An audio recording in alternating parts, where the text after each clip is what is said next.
I have joining me to discuss the implementation of the Companies and Allied Matters Act 2020 and how this would also improve the ease of doing business initiative in the country's chartered accountant and public affairs analyst, Kenneth Olise. Good to have you on the Breakfast Show today. Thank you so much. Now, the CAMA 2020 is aimed at encouraging investments that will also allow small businesses and startups thrive, lower cost and also ease regulatory burden. These changes also include the Act, meaning that many of the over 75,000 private companies limited by shares which are established in Nigeria every year will now be able to incorporate much more easily. How does this revolutionary piece come to you, especially looking at how much of a journey it has been to evolve to this day? Thank you so much. I think it's a revolutionary one, like you called it. The SMEs are most favored in this change that we have. By their nature, it's like SMEs, they are one man, we call it one man or one woman business now. But the formal law requires that at least two people should register, should be members of the board. So this law now gives the proper interpretation of SME that anybody can register as one, just as one person can be a director as a shareholder, as it is. So that's, and most of the provisions tend to reduce cost of doing the business.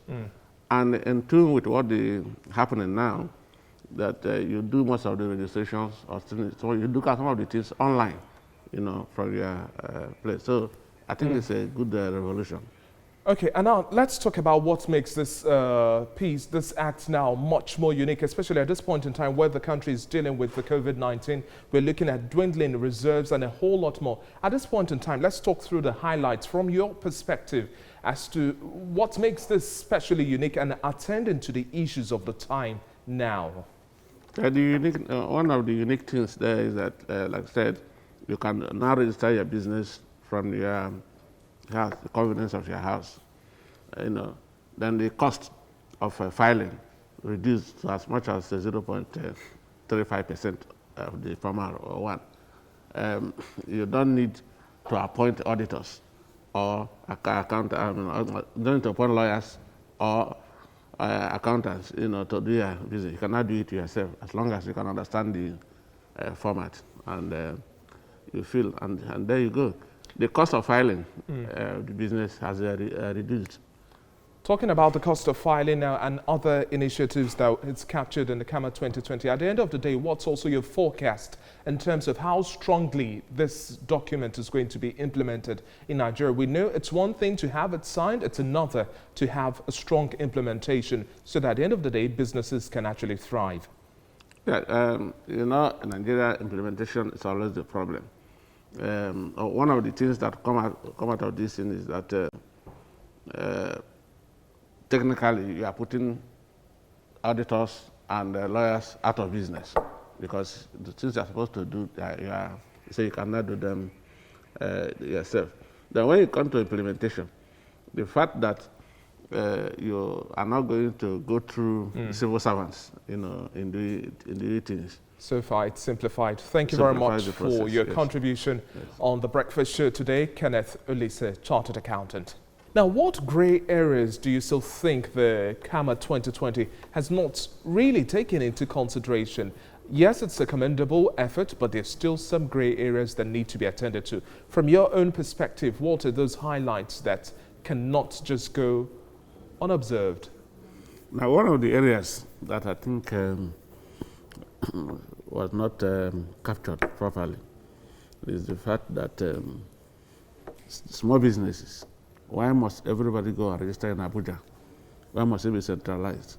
If I'm going to do Kenneth Olise and Sons, why can't, I say in Lagos, I don't want to do my business in Lagos, why can't I register in Lagos State? If I'm going to do that in Akwa Ibom, why can't I register in Akwa Ibom? So must everything go to Abuja?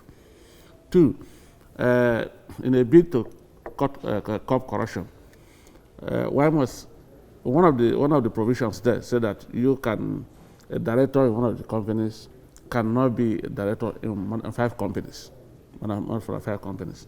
So I would think that people should not, investors in certain segments should not have more than 5 businesses. You see some people, when we are having cases of corruption, and you see people having up to 22, 25 companies.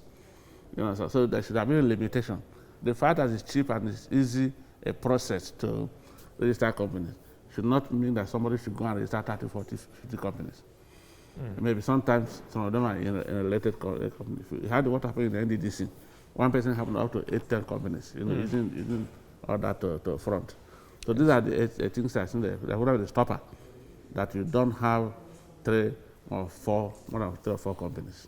And going beyond the grey areas now, the Act also replaces the concept of authorized share capital with minimum share capital. This, in our view, is a welcome development as it takes into consideration the currency inflation that has also occurred from 1990 up until date. What's your reaction to this?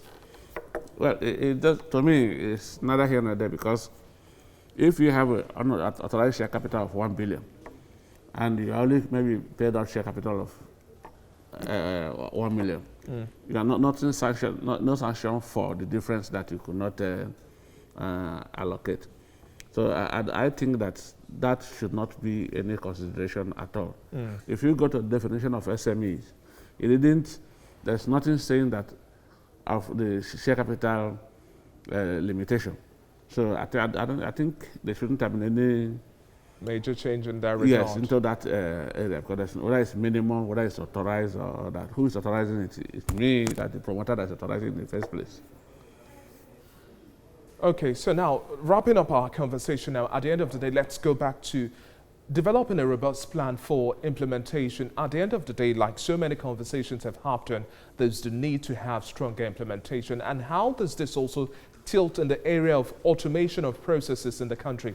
Because boosting the ease of doing business initiative in Nigeria to a very large extent is highly determinant on how we automate our processes and operations. It's to give a time frame.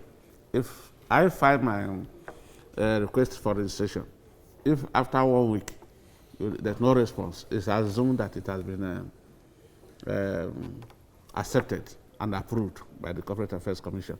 So that it's not just saying that you can apply, then you begin to wait if you need to, for them to respond. So if we can have that, that automatically means that if I've applied, I know in 7 days' time, it's that you accept or reject or assume that is accepted. Thank you very much for your time on the Breakfast Show this morning. We've been speaking with Kenneth Ulise, Chartered Accountant and Public Affairs Analyst. It's good to have you on the show today. Thank you so much.